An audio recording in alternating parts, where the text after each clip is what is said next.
के एउटा सामान्य युवकले कुनै सामाजिक सञ्जालको विज्ञापन वा सस्तो भाइरल चर्चा बिना नै विश्वको सबैभन्दा कठिन खेल क्षेत्रमा इतिहास रच्न सक्छ? मे 2, 2026 को रात भारतको नोएडा इन्डोर स्टेडियम अचानक स्तब्ध बन्यो। तर विश्वले एउटा नयाँ योद्धाको उदय देख्यो। यो कुनै मिडियाले बनाएको प्रायोजित खेलाडी होइन।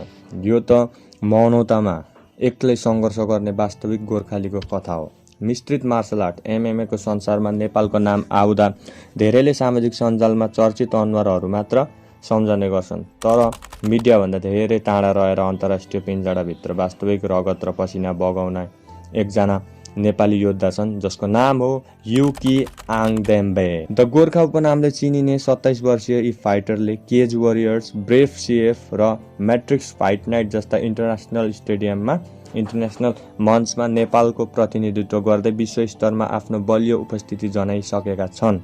नेपालको पहाडी भेगमा जन्मिएको युकी आङदेम्बेको बाल्यकाल र किशोर अवस्था युकेमा बित्यो।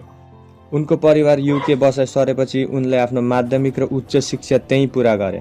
बाल्यकालमा उनलाई क्रिकेटमा निकै रुचि थियो र घण्टौँसम्म क्रिकेट खेलेर बिताउँथे।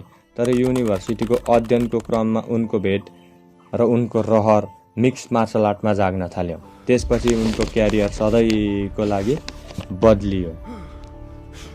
विदेशी भूमिमा एक नेपाली आप्रवासी विद्यार्थीको रूपमा अध्ययन र कठिन खेलको तालिमलाई सँगै लैजानु उनको लागि ठूलो सङ्घर्ष थियो। युकीले आफ्नो MMA को औपचारिक यात्रा ग्रेट ब्रिटेन टप टिम GBTT बाट सुरु गरे। एमेच्योर लेभलमा 7-2 को रेकर्ड बनाउँदै उनले केज वरियर्स एकाडेमीको फेदरवेट उपाधि समेत जित्न सफल भए।